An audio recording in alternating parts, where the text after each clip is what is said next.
ॐ नाभ्या आसीदन्तरिक्षगो शीर्ष्णोद्यौः समवर्तत पद्भ्यां भूमिरदिशः श्रोत्रात् तथा लोकां वकल्पयन् चतुष्कोणमण्डलं कृत्वा तदुपरि नैवेद्यपात्रं निधाय गायत्रीमन्त्रेण पात्रान् सम्प्रोक्ष धेनवाः अमृतीकृत्य ऋतन्त्वा सत्तेन परिषिञ्चामि नैवेद्यं निवेदयामि।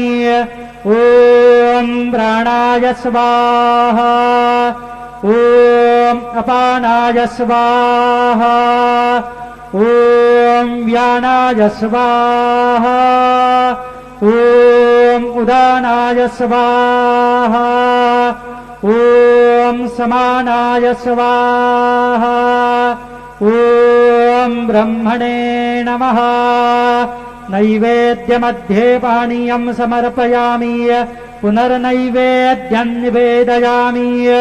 ॐ प्राणाय स्वाहा ॐ अपानाय स्वाहा ॐ व्यानाय स्वाहा ॐ उदानाय स्वाहा ॐ समानाय स्वाहा ॐ ब्रह्मणे नमः।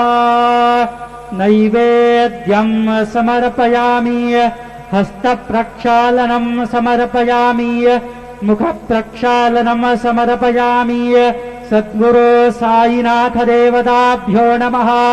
प्रार्थनापूर्वक नमस्कारं करोमि।